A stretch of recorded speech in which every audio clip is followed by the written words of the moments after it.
All right, let's get going.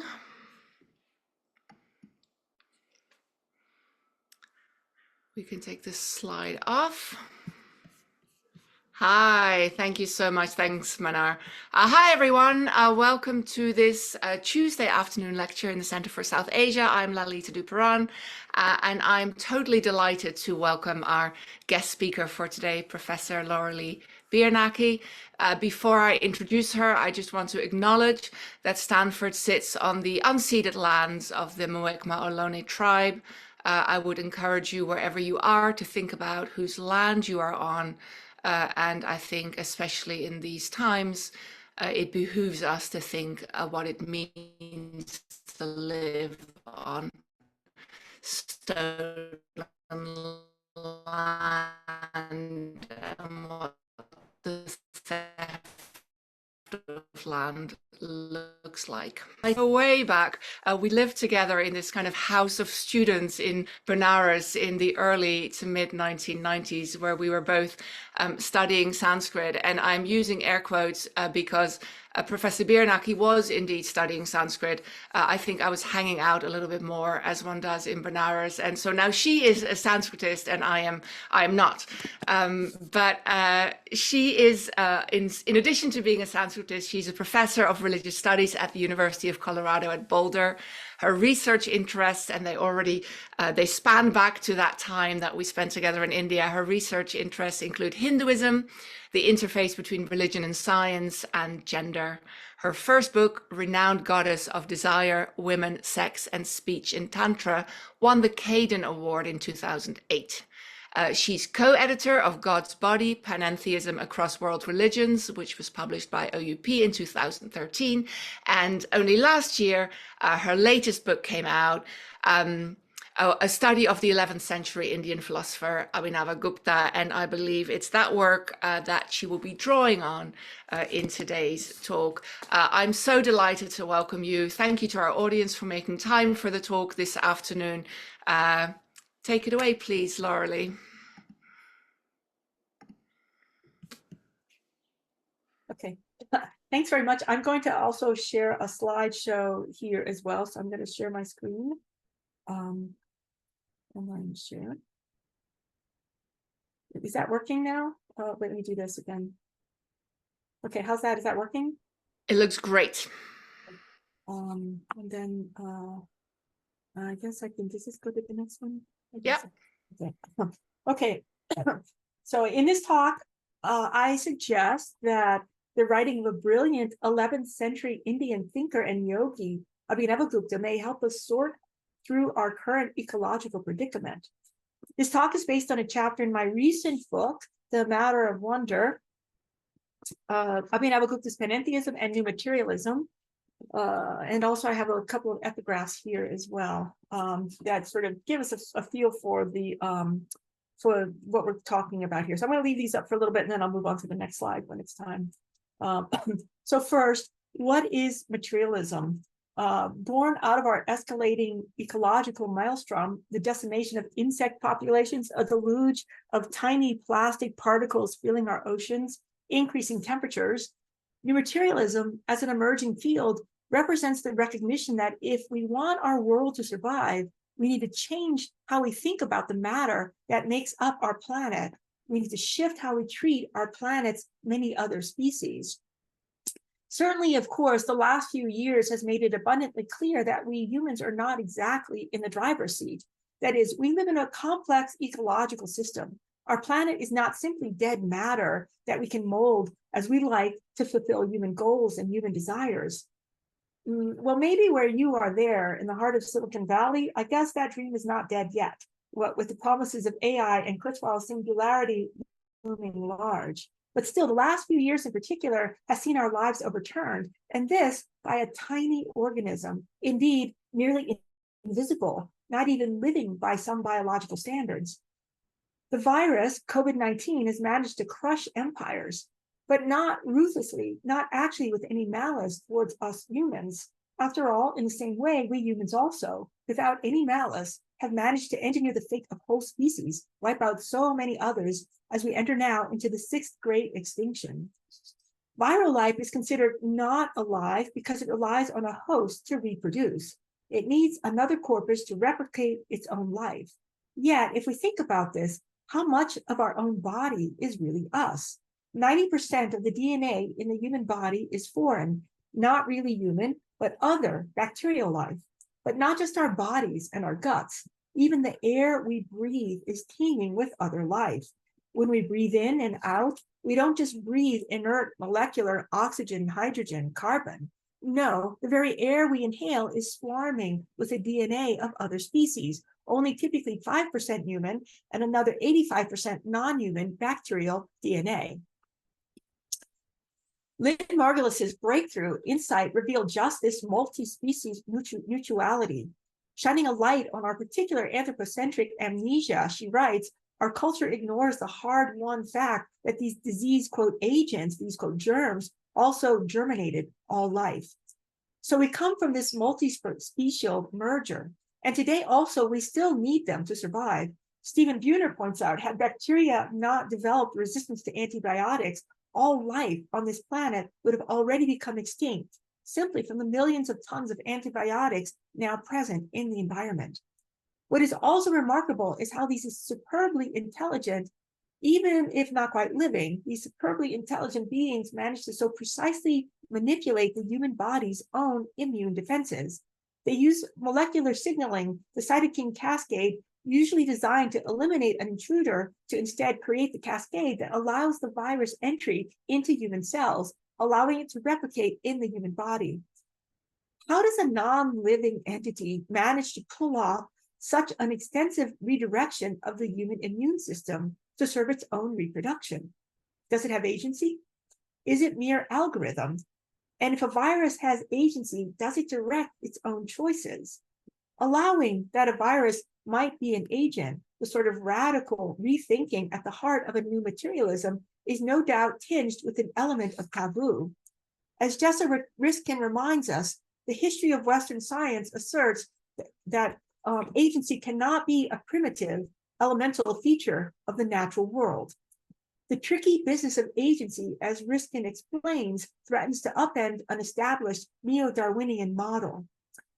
We do, however, find a much earlier, sophisticated articulation of our material world that rewrites the agency and status of our world's other species in the medieval philosophy of the Indian tantric philosopher Abhinavagupta, who flourished in the last part of the 10th century through the early 11th century in Kashmir.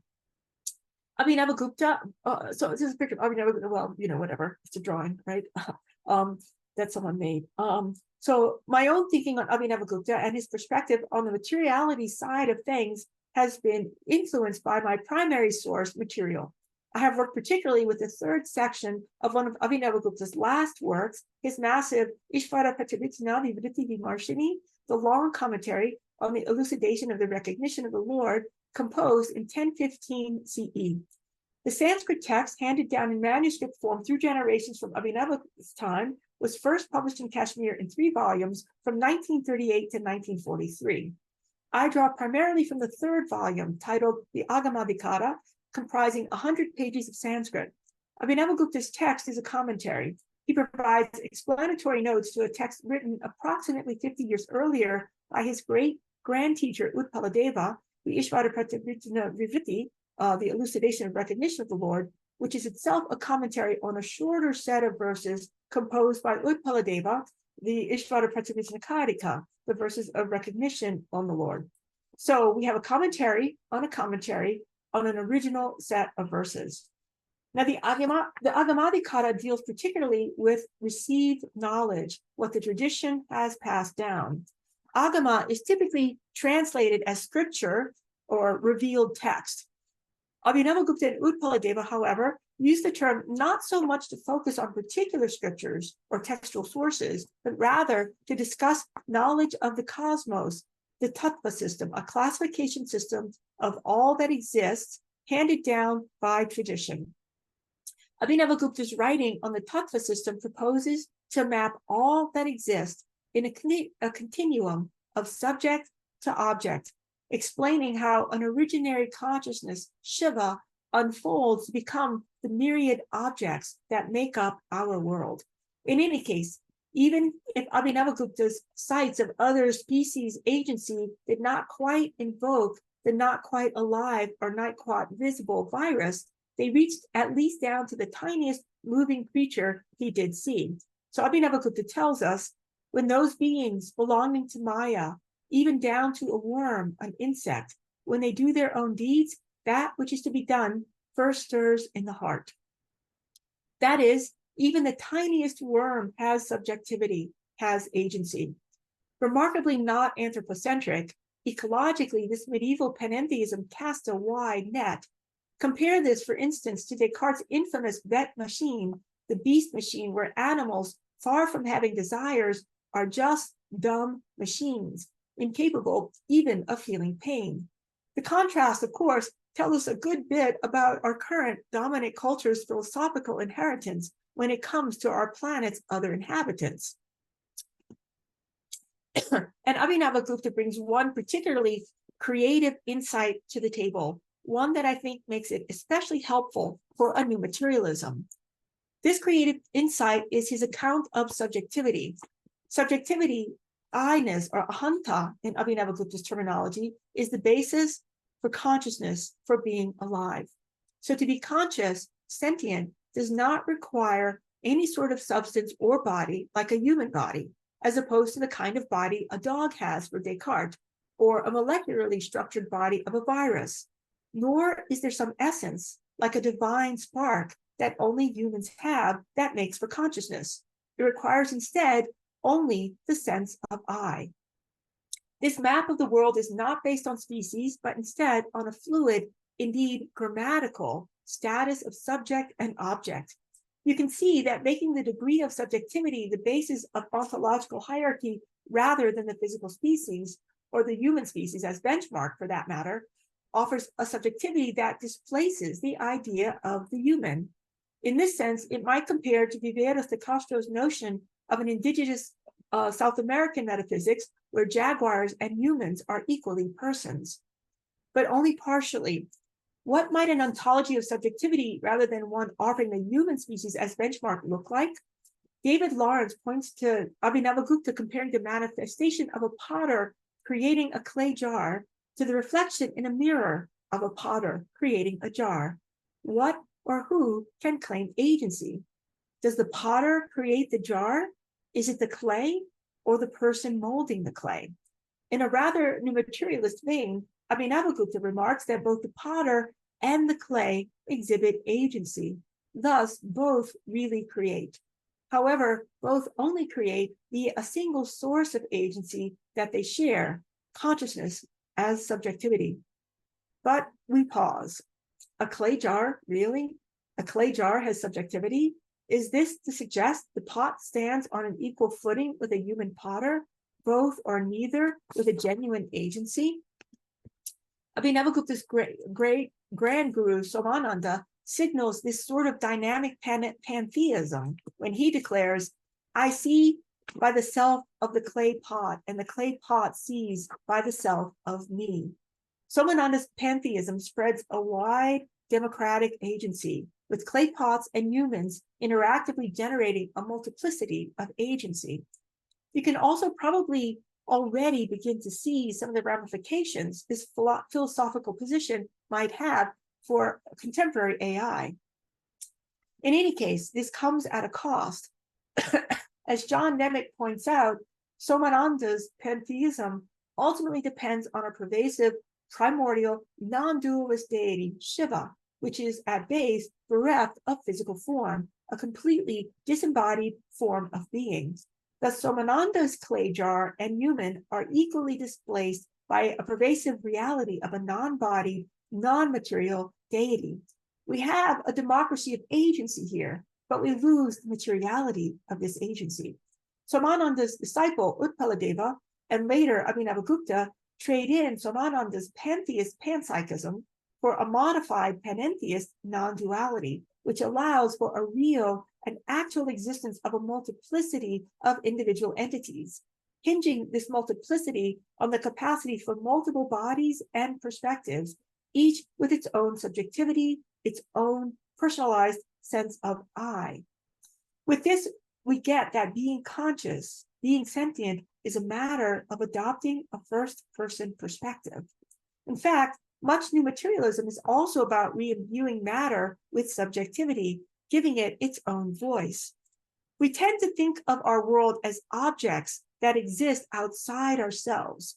Abhinavagupta's model agrees with this, but instead proposes that these objects we encounter, tables and chairs and clay jars, share with us somewhere deep within their existence a first-person perspective, even if this first-person perspective is suppressed or hidden in something insentient like a clay jar. How does this work? Well, what comes first, what actually exists, is consciousness. Consciousness then unfolds out to become tables and clay jars and you and me. Because consciousness is what exists at base, consciousness is never really not there.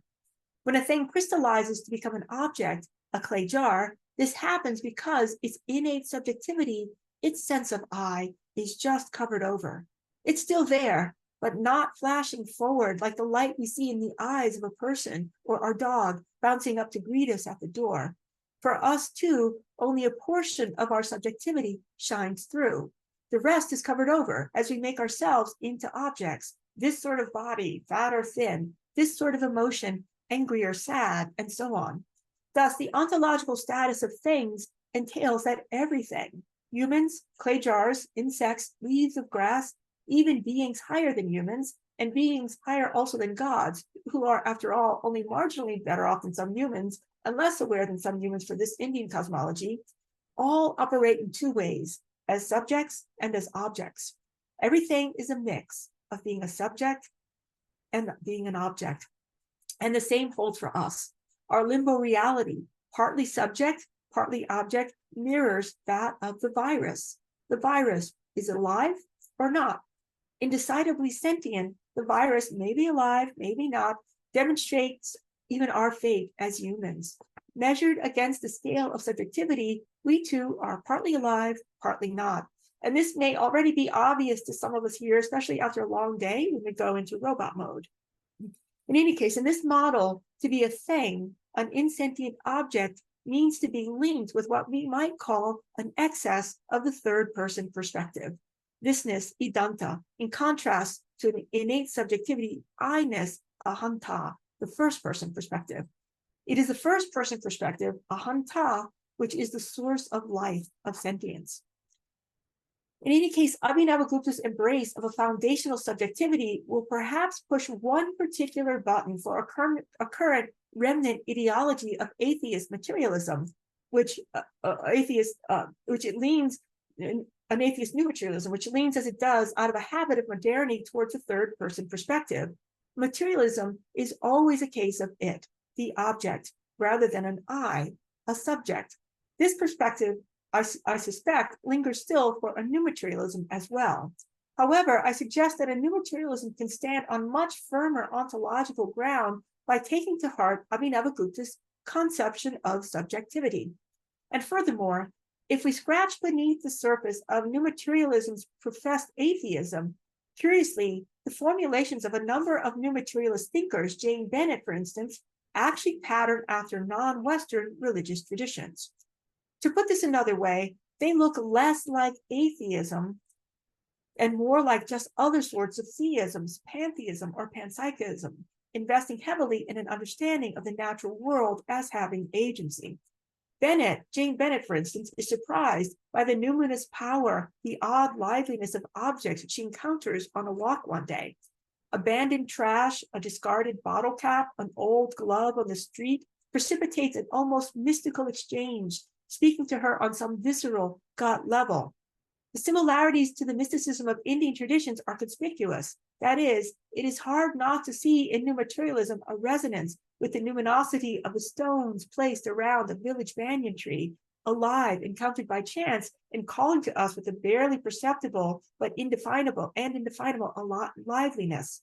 But the similarity is not simply that both encounters offer an experience of luminosity detected in stones and brute lifeless matter. There is here, in addition, a genealogy, a historical legacy informing new materialism. Bennett's work, for instance, traces back through Emerson, Thoreau, and Whitman to Indian thought. Emerson, Thoreau, and Whitman were all deeply influenced by Indian mystical non-dualist traditions, evidenced particularly in Emerson and Thoreau's encounters with early translations of the Bhagavad Gita and the influence of a non-theistic Advaita Vedanta on these American transcendentalists. The historical influence works in soft ways as well, with generalized ideas that are naturalized, habitual elements of an Indian worldview, an Indian felt geist seeping into the attitudes of these 19th century forward-thinking Americans. Whitman's earthy poetry replaces personal theism with a paean to the divine in all of life, naming the divinity of even the smallest blade of grass. And quote from Whitman, heap stones and brown ants in his famed Song of Myself. It is surprising from our 21st century vantage to see, is it surprising from our 21st century vantage to see a similar paean to divinity in the materiality of life in the Vedic Sri Rudra Prashna, the Namakam? The poet here in this Vedic text, seeing the divine everywhere as thousands of Rudras discovered in the trees, multicolored, blue-throated, and red and yellow, like young grass, found in food, in leaves, and what people drink, that divinity discovered as the ruler of robbers, of those who have quivers with arrows and those who do not, of those who steal with ordinary deception and those who use great deception to steal, of those with lots of shaggy hair and those whose heads are shaved, in vegetation that is dried up and that which is green, in wells and holes in the earth where there is rain and where there is not rain. Stylistically, these paeans present affinities, a shared practice of naming extensively the variety of life in its beauty and in its seamy sides. Likely, Whitman did not have access to this Vedic text. Still, we see an analogous ideological orientation, taking in all experience as divine expression. While familiar for Indian traditions arising in its early Vedic beginnings, Whitman's earthy panpsychic transcendence of theism was news for its 19th century context. What do we make of these affinities? For our purposes here, particularly, we note that India's non-dualist, panpsychist, and in Abhinava's case, panentheist orientations tend towards blurring out theism. They blur it to an extent that it no longer looks like our familiar Western theism at all. These orientations blur their theism so effectively that they play well with the atheisms of a new materialism. Indeed, one can find this phenomenon more widely operative in our current scientifically influenced culture, as Jeffrey Kripal has tracked in his recent work, The Flip. And the reason they play so well together? Even as these non-dualist Indian doctrines vary in how they understand the ontology and status of matter, depending on the specific tradition, still, they tend to offer models of matter that are not so embedded, not so stuck in a mindset that 20th century materialism inherited from Western theism, the binary of spirit and inert body. I address this at more length in the book, but in the interest of time, I can only just briefly mention this here. In any case, what Abhinava reminds us is that we are secret sharers in an inner sense of I, of subjectivity that occasionally jumps out with an odd liveliness from those things we normally peg as just stones or bits of trash. You might ask how and even why should we get past our time-honored views on matter as simply dead, inert stuff. A figure like the 20th century Indian philosopher Daya Krishna, in part, addresses the why, as he points out the crazy paradox of our scientific materialism that sees matter as dead. Here is a long quote from him. He says, "The real reality for those who want to deny consciousness as a paradigmatic example of reality, for them, the real reality is matter, which of course is neither, quote, living nor conscious, nor anything else except that which is described or designated by the term materiality, which itself is understood as that which is essentially non-conscious and non-living. Matter, thus, is understood in terms of a negation, and yet is not only supposed to be the most certain and self-evident thing that everyone believes in, but paradoxically that in whose denial it has its own being, is felt by all not only to be ultimately unreal, but also as demanding their own understanding in its terms." Okay, to unpack this slightly, the irony then of matter for materialism is that while our materialist mindset tells us that matter is the only thing that is real, Nevertheless, the only real reality is not real enough to be aware, to be conscious. We can, Krishna tells us, only understand matter in terms of negation. How is it that this negative existence is the most certain reality? How is it that this is the most self-evident thing, that which we all believe in? How is it that its inert negativity is what we cling to in order to explain ourselves? Okay, so I'm going to shift to another section here, which is called animisms. So there may also be psychological obstacles to allowing ourselves to respect the subjectivity of all those other things, animals, rocks, viruses on this planet. We wonder, could a practice of acknowledging a subjectivity for other beings and things on this planet, in fact, could it work against us? Would it leave us trapped within a scary world filled with things that should just be things, instead coming alive, like the horror movie Chucky, with a plastic doll running amok, hell-bent on axe murdering us? Animism has a fraught history for us, as Mary Jane Rubenstein chronicles, with proponent like Giordano Bruno, whose table and cloths and boots and clothes, he asserted, were alive. Quote from him, all things, even if they are not living creatures, are animate. Bruno, our sad history tells us, was burned at the stake for his animist views. In any case, Bruno's everything is in everything is not so unlike the pervasive tantric dictum that everything indeed has the nature of everything else, so useful in tantric ritual praxis. As Abhinavagupta's great grand guru Somananda phrases it, all entities, being aware of their own nature, exist as all others. All entities consist of everything, since everything is of the nature of everything. Everything exists here as everything by having the nature and form of all the various entities. The clay jar has my nature, and I have that of the clay jar. The point of Somananda's assertion is to make it clear that no difference exists between a sentient human or a clay jar, or for that matter, a virus. As John Nennick points out, Somananda draws on an earlier pervasive tantric perspective found in an iconic, likely 7th to 8th century CE tantric text, the Vijnana Bhairava, systematizing the animism as a contemplative practice, a dharana. This text tells us knowledge, desire, and so forth appear everywhere in pots and other objects. Even a mere clay pot has its own desires. With this pervasive aliveness of things, objects also retain an innate sense of delight, linked to a never really lost sense of consciousness. As Somananda tells us, the threefold power does not cease in the moment anything is created, nor does eagerness cease to exist, nor does delight. In his commentary on did I skip one here? In his commentary on Somananda's text, Utpaladeva adds, will, cognition, and action truly exist in the moments pots, etc., are produced. The same is true for eagerness, which is the first part of will, in the form of a particular delight that is limited by an object, nor does the other delight, in the form of unlimited bliss, ever cease to exist.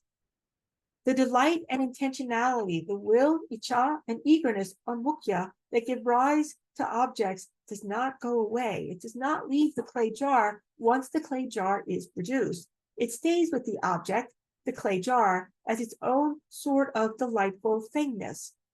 Here we might say that the thing power that Bill Brown finds in an object, he's a new materialist writer, that luminosity of an old glove that catches Jane Bennett's glance, these arise out of the consciousness the clay jar or the old glove retains their own innate delight. The term that Somananda uses for this eagerness, onmukya, might hint toward a helpful vocabulary for a new materialism. It offers a way of naming something that our contemporary culture has trouble grasping because we lack a vocabulary to explain a phenomenology we nevertheless experience, at least in the case of Brown and Bennett, I suspect. The term onmukya, I suggest, points to a phenomenology that we can see as an object's vitality, a clay jar's liveliness. The object exhibits a minute yet still sensible delight that takes on a focused, particularized expression in that specific object. Thus, for these tantric thinkers, a universal delight characterizes consciousness.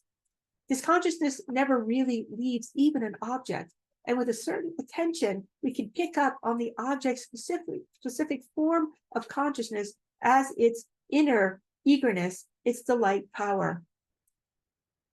In any case, as Abhinavagupta explains, things seem to be insentient precisely because of the shift to a third-person perspective, thisness, idanta. That is, again, to be a thing, to be an insentient object, means to be linked with what we might call an excess of the third-person perspective, thisness, idanta, in contrast to an innate subjectivity, I-ness, ahantā, the first-person perspective.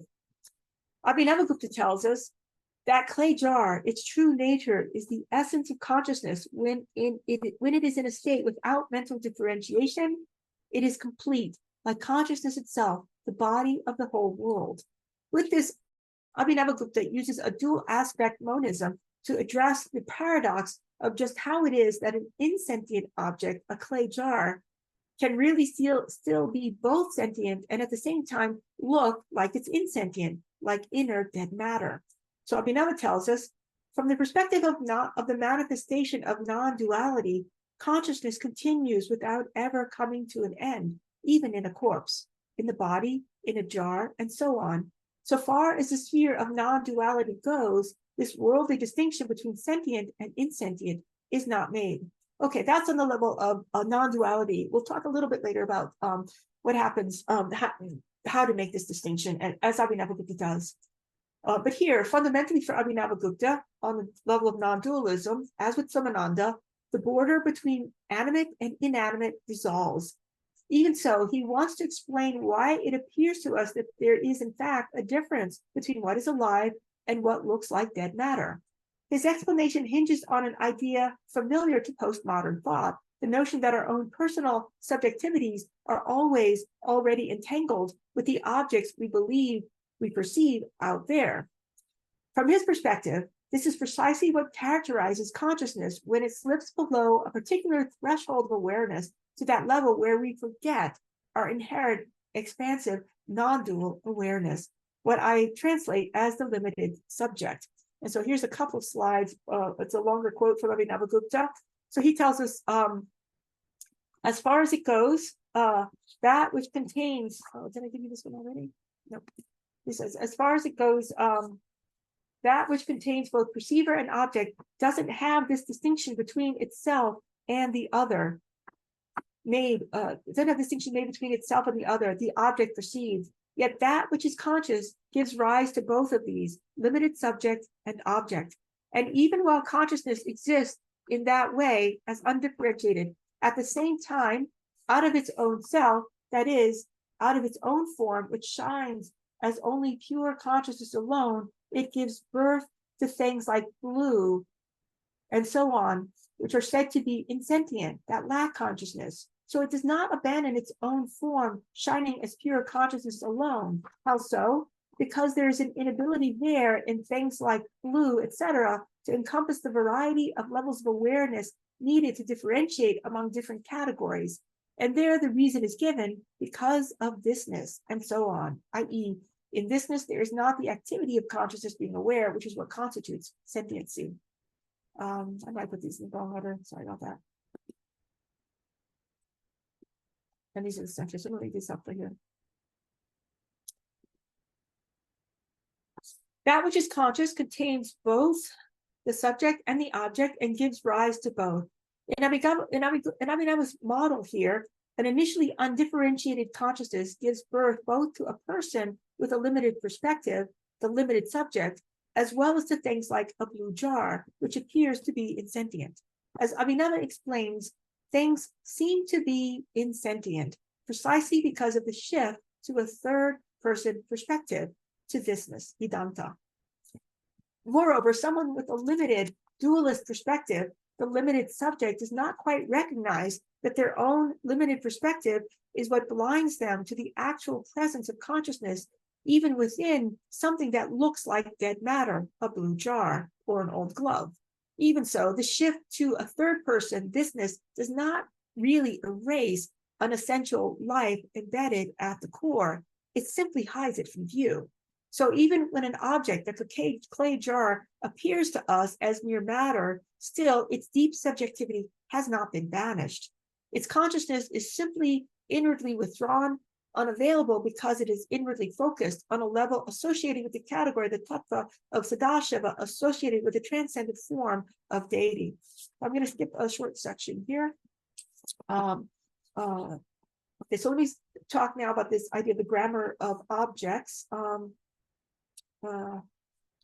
Let's see.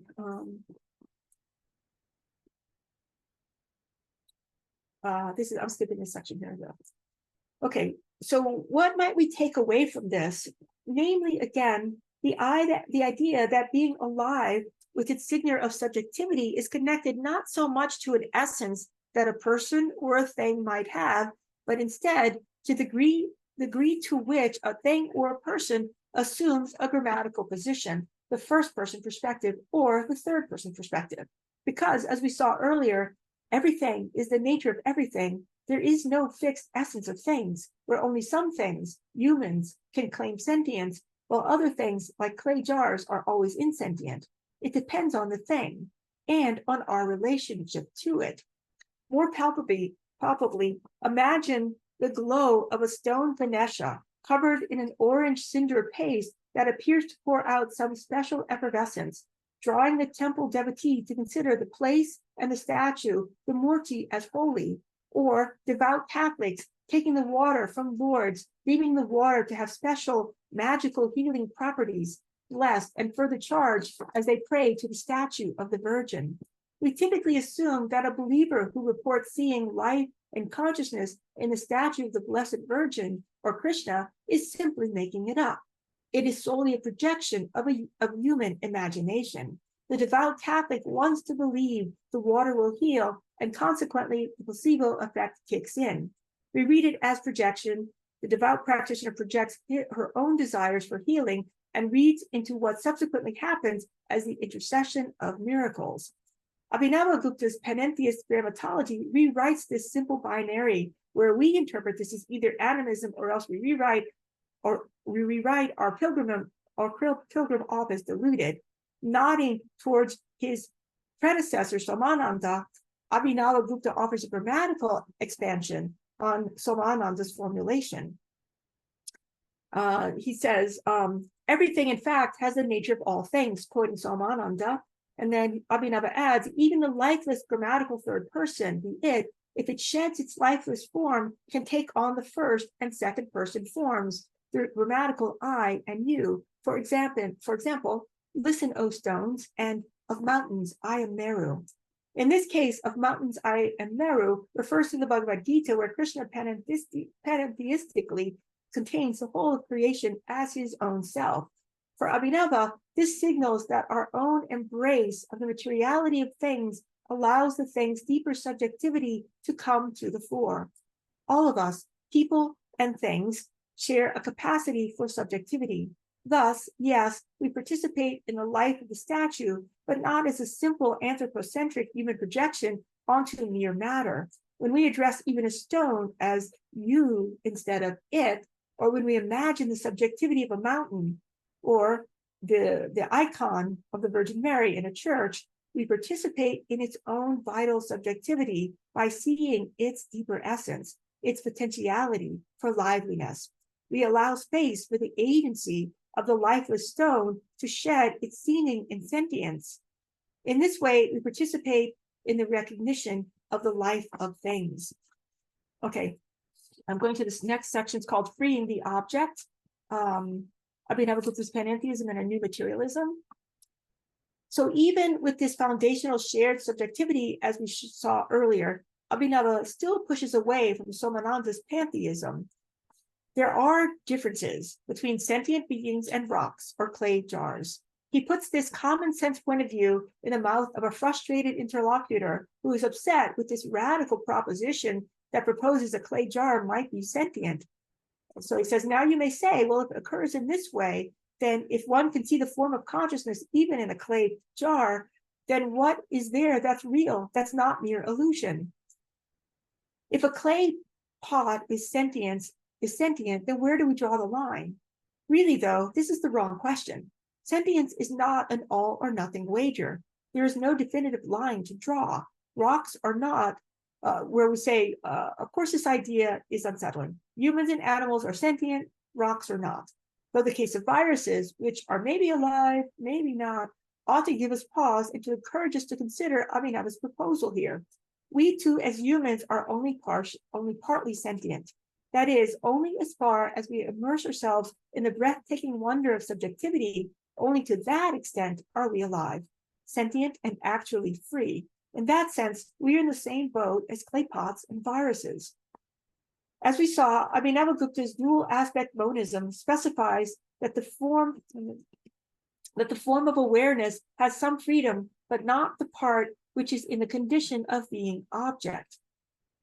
This is because it does not push away the essence of thisness, Vedanta, taking instead a form that is not conscious.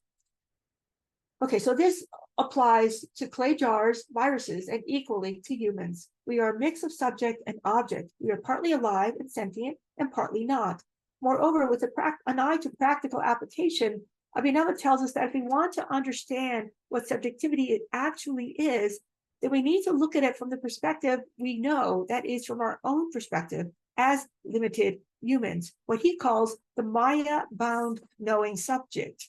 Okay, so a limited human being, and not look at it from an abstracted ideal of what God might see or what some all-pervasive cosmopsychism might see.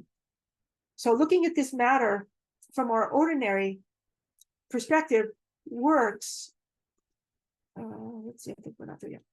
Looking at this matter from our ordinary perspective works because at base we share our subjectivity with the highest reality.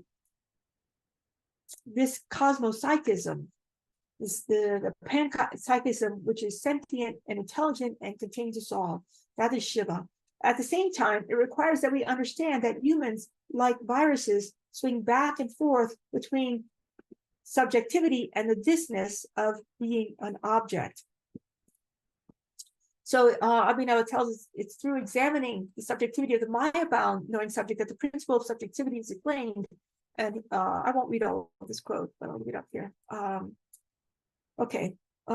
Like the eye of a crow, an Indian maxim that tells us that crows have just one eye that moves back and forth from one socket to the other, what it means to be a person, the Purusha, the person, Abhinavagupta tells us, is that the self, the Atman, is the swinging back and forth between being the subject and being the object. And this is a quote from Abhinavagupta. The particular term Atman has been used to point to the subject with its capacity to know, as it has this capacity of swinging between both the object of action and the doer of action. Here as well, we see Abhinavagupta's version of the identification of thought and extension. I'm leaving out a section here comparing Abhinavagupta's identification of thought and extension with Spinoza's similar identification. In any case, the Atman, classically in India, particularly with Shankar's Advaita Vedanta, is understood to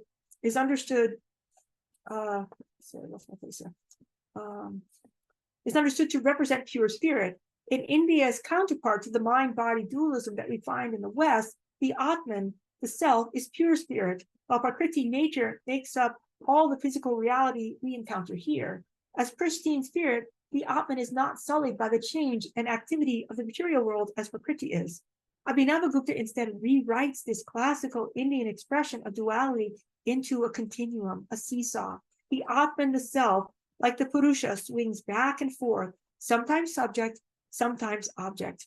In this, the idea of Atman, the self, is interwoven with action, inextricable from the materiality of the world as it swings back and forth between subject and object. And Abhinavagupta does this in part because it allows him to sort of bridge the mind-body gap, the problem that we have with our culture as well, too.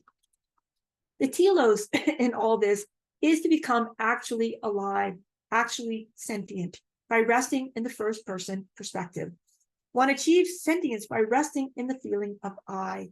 For Abhinavagupta, this also applies to objects like clay jars. We and the material things that make up the world are entangled. Our fates are entwined. We interact with them, we mold and perceive them, and we are partly ourselves made up of the outpouring of consciousness into a materiality. With this, our own gestures toward a fuller aliveness, sentience work by degrees, bit by bit, to free the materiality of things as well from the confinement of being objects. And so Abhinavagupta tells us, there's another long quote, so I'll go through a couple slides. But so this is Abhinava. So here, this is the main idea. Earth, etc., manifest in this way in mixed form, becoming identified as clay jars, etc., which are made by the sense organs of action, the hands, etc., and trickle out and are perceived by the sense organs of knowledge, sight, etc.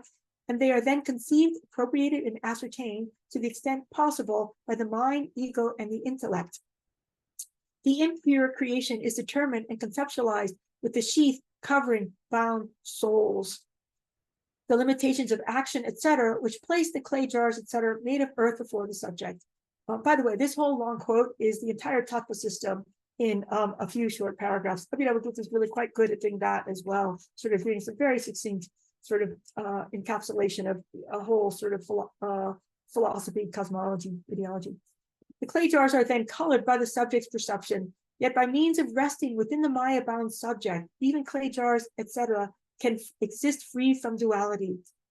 So it is said, even in the state of being an object, non-duality can exist. He takes, this is a quote from Dr. Parvata Siddhi, Vipaladeva. He says, by this logic, the clay jar, etc., in the real subject is freed from duality by degrees.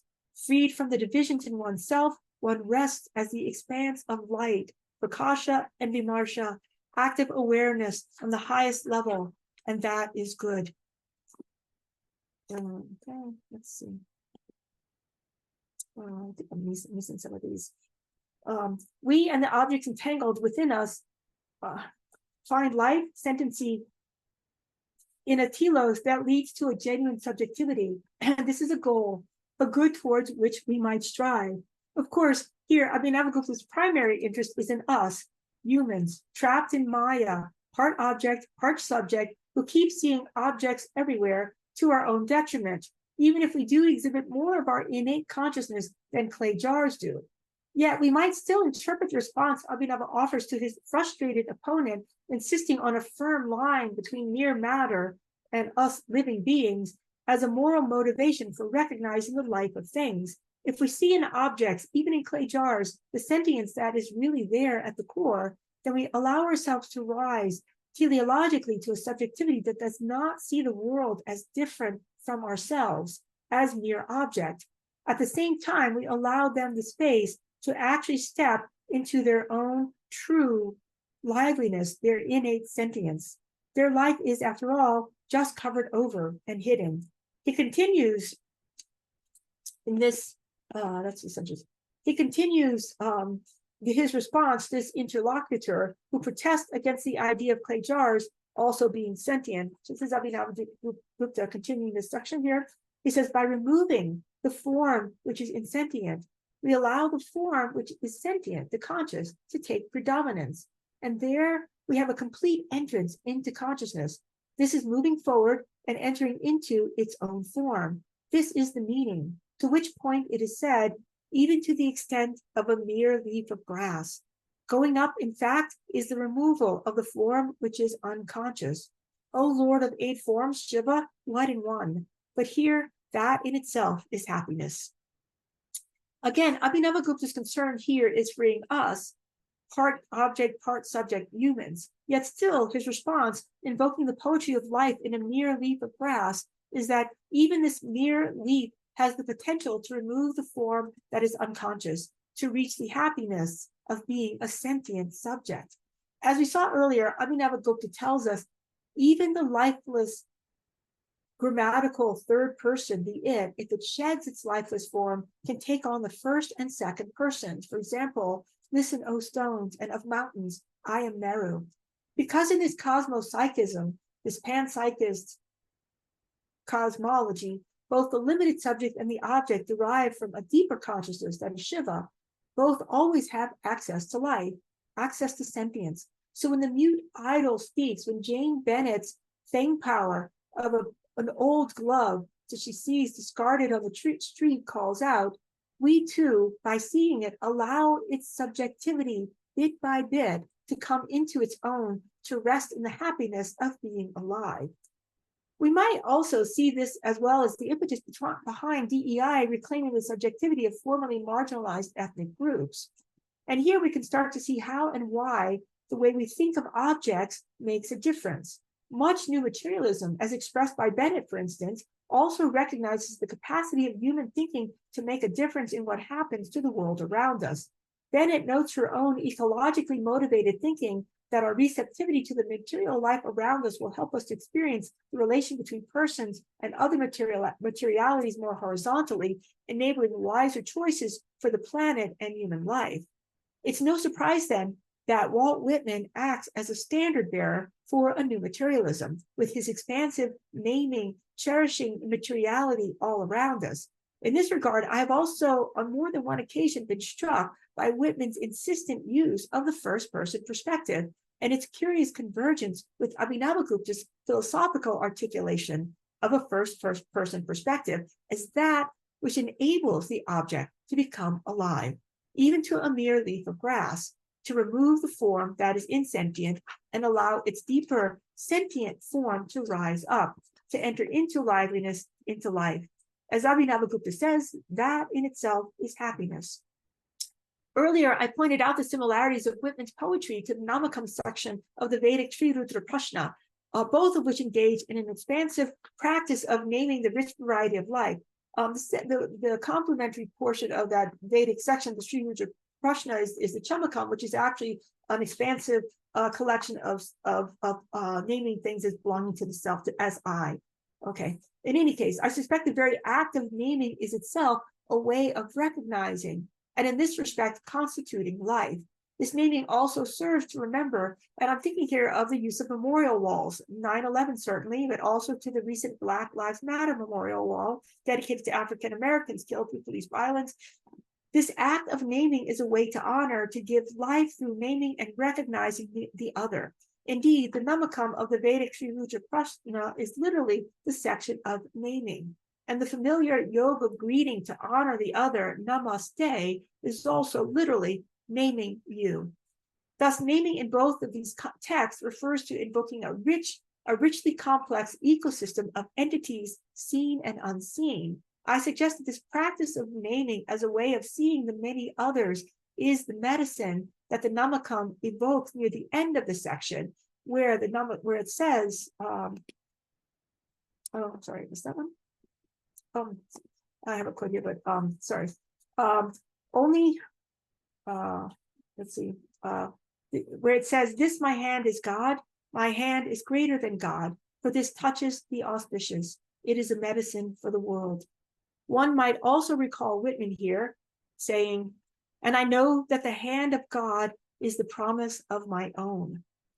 I'm also reminded here of Abhinavagupta telling us that only to the extent that one makes the world into an object, to the extent that it is known, can one then transcend the level of object, of thing to be known, and allow the true sense of the knower to take root in the heart, its fullness being grasped by the inner organ, the mind, the intellect, and the ego, as beyond the realm of the knowable. This is the act of knowing, of naming the other. That is, this act allows the knower to take root in the heart in a subjectivity, an I-ness that takes it beyond mere object to be known. Abhinavagupta's Pratyabhijna philosophy, translated as recognition, is an act of recognizing one's own first-person perspective as expanding outward in all that we see here. On a more mundane level, we should also keep in mind the notion of expanding our own subjectivity to recognize in others a first-person perspective is what allows the space for empathy. Putting ourselves in another's shoes, a subjective perspective, is not necessarily an egoism that blocks out the other. That rather is a third-person perspective. Rather, subjectivity, I-ness, can offer an expansion of self that includes the other. This, I suggest, is part of what we find in the Namakam and in Walt Whitman. For our purposes here, it helps us to recognize one of the most important insights of new materialism, that If we want ourselves on this planet to survive, we need to change the way we think of others and of other things. We need to leave our understanding of things as mere dead objects and recognize our own secret sharing of the vitality of things to a greater or lesser degree. This is not to espouse a rampant animism, a panpsychism where the concrete we walk on might be hurt by our steps, but rather to encourage a kind of humility in the face of the matter all around us by recognizing that we share our vitality with it at base. Okay, I'm going to go ahead and stop sharing here. Thank you so much. Let me, oops, no, that's not what I meant to do. Where are you? Here we go. I can do this. Yes, thank you so much. There's a rousing applause coming from our virtual space. That was incredibly dense and so much to think about. And you put it together beautifully in a short time. We don't have a lot of time for questions. We're going to go over a little bit. Obviously, we want some time. Please use that Q&A feature at the bottom of the screen to write your questions. And while you're formulating them, let me ask you a couple of things that I'm sitting with as I was listening.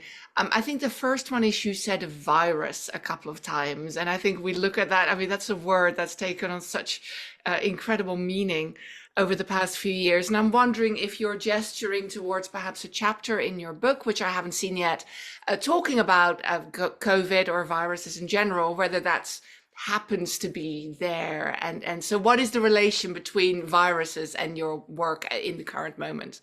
Yes, no, that's exactly right. The first chapter, and this is taken from the first chapter in the book, and I do talk about viruses because what the book is very much doing is talking about what's the what's the difference between sentient and insentience. So we talk about is AI alive, or viruses, are they alive? And I talk a lot about COVID as well as a virus, and what's our relationship to this virus.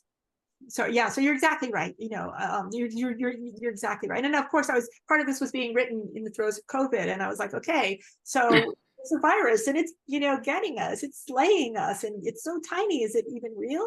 We can't see it. Is it alive? It's maybe alive. It's maybe not alive. We don't really know.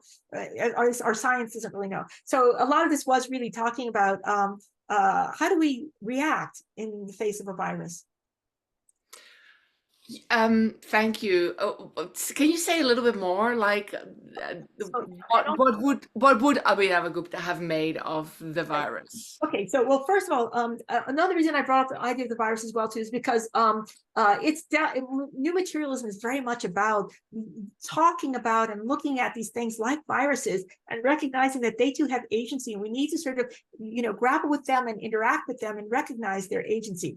Now, what would Abhinavagupta say is he would absolutely say a virus has agency without a doubt. Not even a second thought. It absolutely has. I mean, if a clay pot has the capacity for agency, okay. Now, how does a virus get agency if the virus itself sort of embraces its own sort of subjectivity, its own vimarsha, then it will start to sort of exhibit its own sense of agency. So yes, absolutely, virus. He would completely sort of understand that the virus itself has agency and is also not different from the absolute, the Shiva, that you are and that I am as well.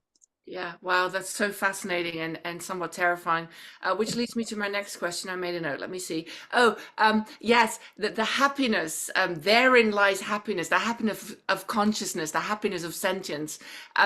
Also a lot of unhappiness. I mean, I don't want to, rain on the parade. How is that then conceptualized?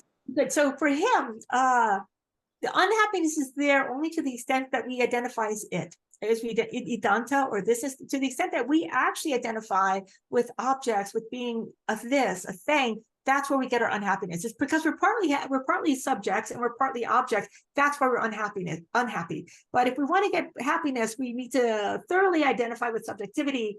Then there's no unhappiness. Wow, this is absolutely profound. Thank you so much. I'm looking at the Q&A box. I see no questions at this moment. I'm going to give everybody like 2 seconds to just quickly type if they want some. People tend to be a little bit shy. I get that, especially if there's a lot to process. But if not, then I will just end by saying thank you. I know this was part of a class. The class had to end.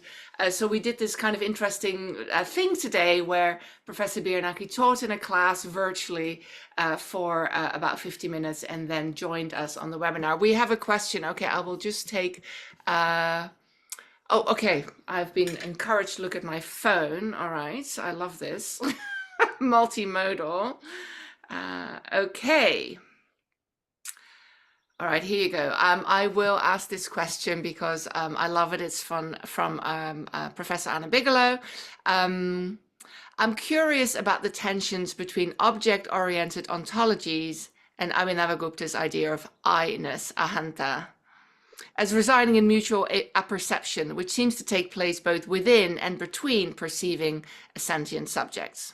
From the object-oriented perspective, there would be inevitable distortion in the relational idea of I-ness, as still likely being anthropocentric and anthropogenic.